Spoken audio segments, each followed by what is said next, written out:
So this last weekend, I competed in my first 5K.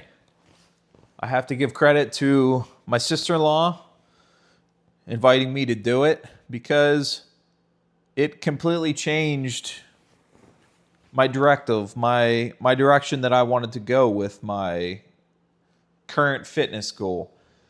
So I did this 5K and I trained for it for probably 3 or 4 weeks. I was riding 4 miles in the morning, 4 miles in the evening. Sometimes I would do like 10 miles, 12 miles, just depending on how I was feeling the day. I was doing that almost every day. And so whenever I compete in anything, I try to at least make sure I work on it to some degree. I might not be the best at it. I might not be perfect at it, but I don't like going into something and not having a clue what I'm doing. So I figured I should probably train for it some. And that's what I did. But, going into it, I was very nervous. I knew it was going to be the only hand bike in there. I decided to use my bike versus my chair. My 1 mile is terrible in my chair. And honestly, it just tears up my shoulders so bad that it's really not worth it. I don't do a lot of cardio in my chair now just because it's so hard on my front delts. But biking doesn't seem to affect me that bad. I mean, I can hammer down on my shoulders on the bike, and it just seems like I'm able to continue to take it. And I'm talking like I can do 30 miles one day, the next day do another 15 miles, and just so on and so on. Like I used to be able to bike, it's probably a couple years ago, I was biking on average between 12 and 15 miles a day, and I was doing it consistently day in and day out. So I decided to go with the bike. I wanted to be competitive with myself, and I knew using the bike that's how I was going to be able to do it. And so I get down there, and I have no idea what I'm going to do because I'm not even thinking about it. I don't really warm up currently. Like I go on my bike and I ride. Well, these last couple weeks, my warm up basically was just ride 4 miles. But knowing going into this, I'm like, well, I want to be warm. I want to be like competitive. Like I'm competing against myself. But I'm looking for the best time. So I wanted to make sure going into it that I was warm before the race started. So I'm like, I have no idea what to do. So about 30 minutes before the race, I basically just started pedaling back and forth, cranking back and forth. And then I was doing like little drills where I would downshift and just pedal as hard as I could, just get my heart rate up, get everything warmed up. But the nerve-wracking part for me was basically, since I was the only hand bike, everybody else was running, they were going to start me first in the race, which was very nerve-wracking. And I remember basically they did like the national anthem, and then everybody was already lined up. Like all the competitive runners were already lined up. They're ready to go. And it's kind of funny because the lady that was, the race director, she's like motioning for me to come forward. And it was like parting the seas, these runners that had to move out of my way, which is kind of funny. But yeah, there I am, front of the line. It's go time. And I mean, the nerves really were hitting me. Actually, going into it, I couldn't tell if I was nervous or hungry. That is always a fear of mine. I've gotten caught quite a few times now where I will do my cardio fasted in the morning and I will push myself. I've gotten caught probably 5 miles out of basically just starving and no energy whatsoever and just like wishing I had even a packet of sugar to be able to kind of recharge a little bit. So going into something like this, that was my biggest fear, knowing that I would be pushing as hard as I possibly could, not really knowing the course. I wanted to make sure that I had enough fuel. When I used to be, really competitive in powerlifting, basically I would eat a big meal the night before, lots of carbs. And then the next morning I would wait basically about 3 hours before the meet I would start eating. I would eat typically a banana, something like a good source of carbs. And then about an hour and a half beforehand, I would eat again. Like I timed everything out very precise just because I knew that the last thing I wanted to be doing was worrying about food going into that meet. So when I was up on the platform, I didn't want to be worrying about like, oh crap, I'm hungry, or like I just didn't want to have to worry about that. So like even my pre-workout, I would time it about an hour to 45 minutes before my first lift, just because I wanted it to be spot on. I mean, mind you, these lifts were taking place in Las Vegas. You know, there was a lot was going into these meets. So I didn't want to go out there and let something stupid like that screw up my lift. So I took the knowledge that I had from that and I applied it to doing this 5K. Basically, I had like Nutri-Grain bars. I think I had 3 of them before the race, and I still, going into the race, I was like, am I hungry right now, or am I just freaking nervous? And told me to pull up the line, and she was like, all right, what I'm going to do is I'm going to tell you on your mark, and then I'm going to sound the bullhorn. I'm like, okay, here we are. It's go time. So there I am at the starting line. She's on your mark. That bullhorn goes off, and I take off.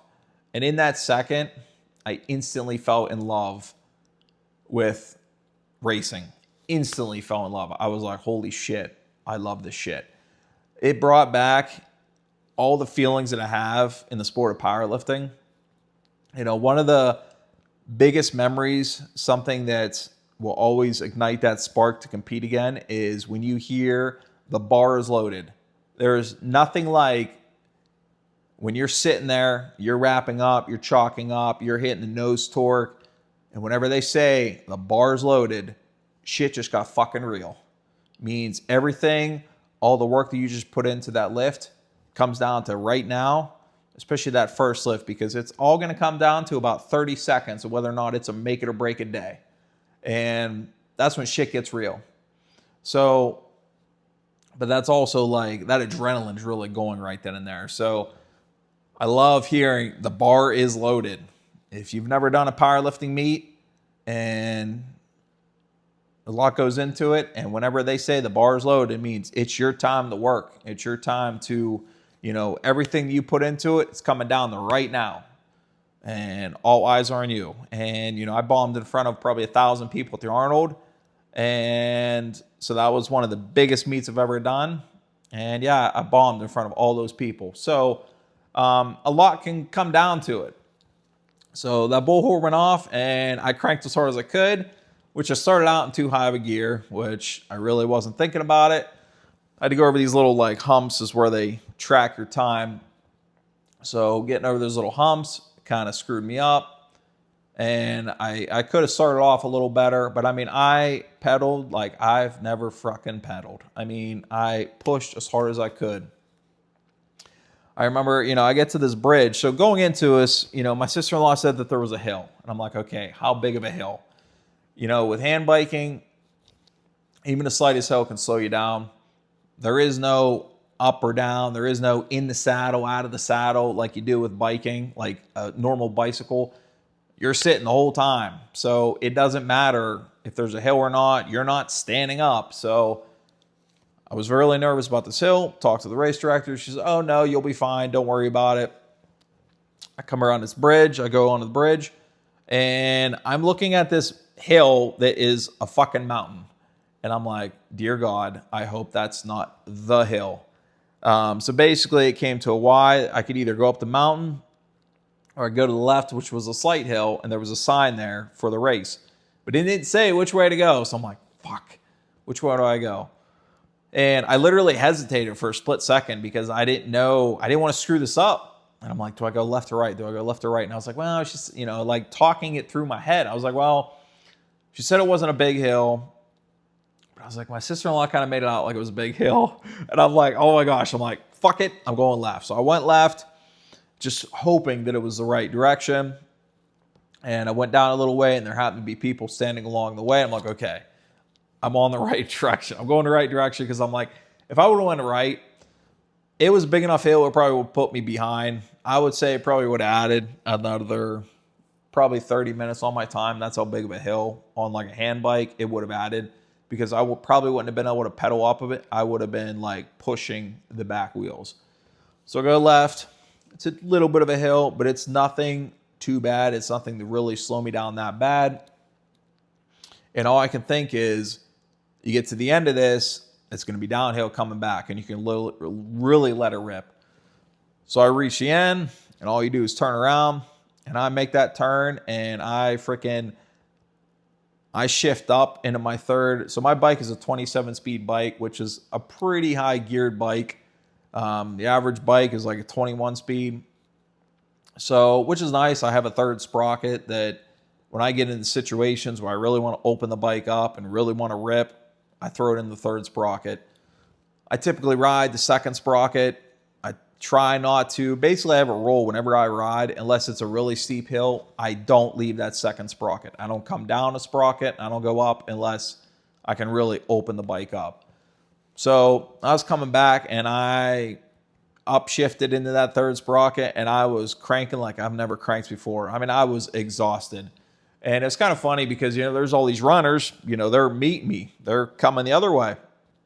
And they were getting the fuck out of my way because I was pushing as hard as I possibly could. And I think they could tell that, like, I'm not getting out of your way. Get the fuck out of my way. Like, I'm on the home stretch. Like, I'm on my way back. So they were cool enough to get out of my way. Wasn't any problems there.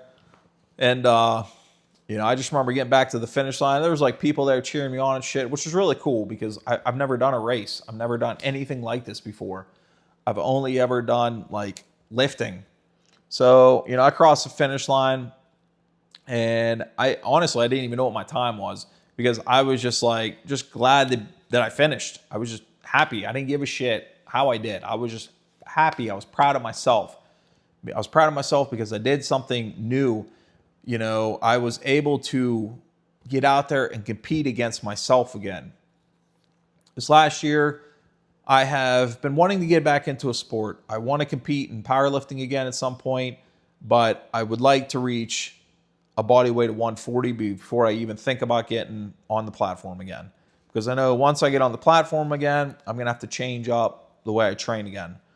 So I've put that on the back burner. Which honestly kind of worked out because I felt like I was slacking. So I shifted back, getting back on the bike. And with this 5K coming up, I'm like, oh my gosh, this is perfect for me to push myself for this 5K, but also lose weight. So, I do this 5K and I get back. I have no idea what my finish is. I have no idea what my race, where I finished at. I can't find my my time or anything on the site. And it was kind of funny because they were going to give me cash, even though I was the only person in my class. I mean, I'm the only hand bike there. But they gave me a case of beer, which is pretty sweet. So my trophy was a case of beer. And so I did the race, and I was hooked, man. I mean, I already, so something with me that is, it has its pros and cons. Whenever I find something that I instantly fall in love with, my brain goes to the side of, I want to go all in, baby. I want to, it's a good thing I never got into any form of racing. I drag raced my first car. And luckily I was a teenager, so I couldn't even afford it or even think about doing it because I didn't have a job at the time. But when I get into something, I instantly want to dump a bunch of money into it. Whatever I need to do to be competitive, to be as good as I possibly can, against others, against myself, whatever it may be. When I raced RC cars, I probably had almost $10,000 tied up into it. And I mean, I was traveling, I was sponsored, I had a tire sponsorship.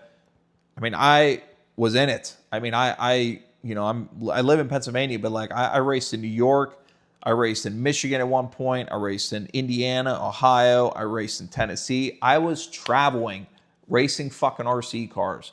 It was to the point that I would look at a weather app and I would determine which race I was going to by what the weather was looking like in whatever state it was. At one point, I was racing a circuit that was the Michigan fucking state circuit, which meant there was races in Ohio, there's races in Indiana, Michigan. So I literally was following a circuit for RC cars. I was racing A-scale buggies. I was very competitive in it. I was very full bore into it. I mean, the race I was down at in Tennessee there was over 800 entries the year I went. It literally was in a horse arena, and it looked like a dirt bike track. I mean, it looked like it was an MX track, and here I am racing RC cars on a platform that's 30 foot in the air. So, like, I was very serious into that hobby. And so I go all in. You know, when I was a competitive shooter, I was 7th in the nation at one point. Getting ready for nationals, we were shooting 3 to 4 times a week. We were shooting probably 100 to 200 rounds a night. And our last couple weeks, we'd switch over to a more expensive ammo just to really make sure the guns were where they needed to be and just make sure we were really locked into what we were needing to do for that competition. And that was to go shoot at nationals. So basically anything that I get into, I go all in. Same with sled hockey. I did the same thing with sled hockey. I went out and bought a sled within the first year. So, you know, I do this race. My brain starts thinking, I'm like, mind you, I already signed up for another 5K before I even completed this first 5K. I'm doing another 5K in 2 weeks. I have another race lined up that I'd like to do at the end of August. And I would like to do a marathon. I'm trying to do the Erie Marathon. So a little backstory about the marathon in Erie. I love riding up in Erie. It's perfect for hand biking. I've been riding Presque Isle for since I was probably 10, 12 years old.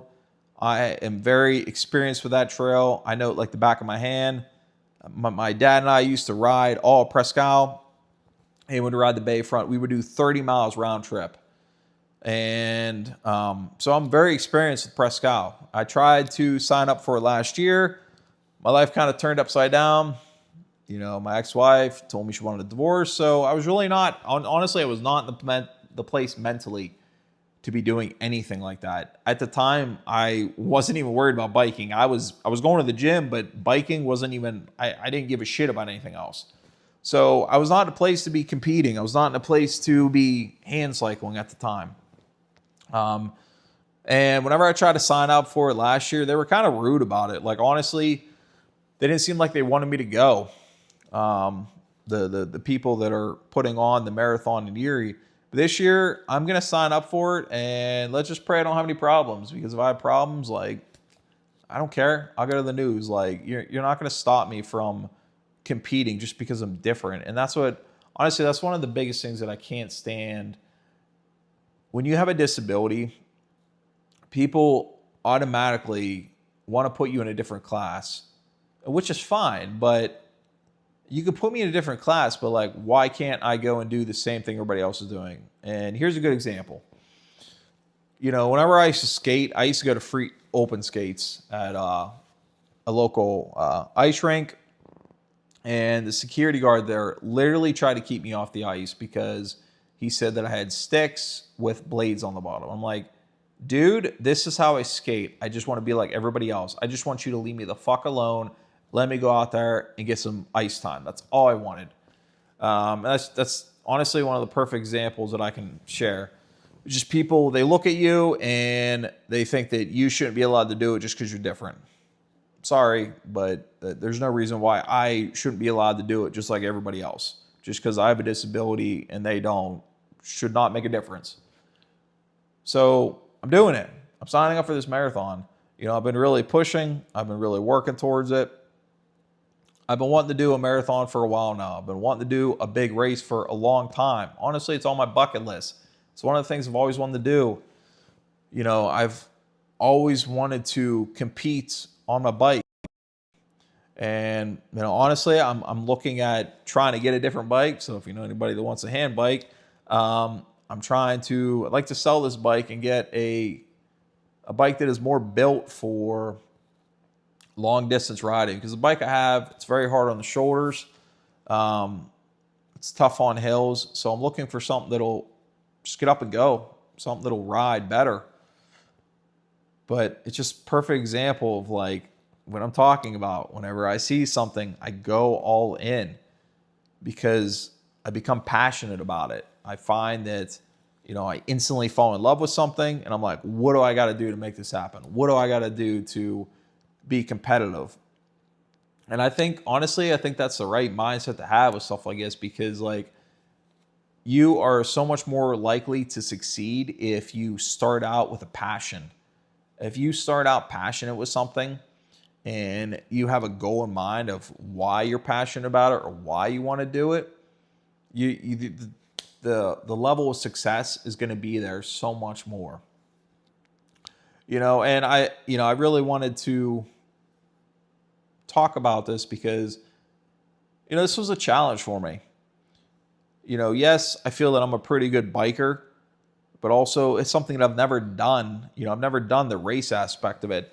Yeah, I have a lot of biking experience, but as far as like racing and like setting a pace and all that, like my pace setting is just up here. I don't have somebody running in front of me, or I'm not looking at my watch or looking at my phone like, okay, I'm at like a 6-minute pace, like I need to stay here. It's just how I feel. That's experience.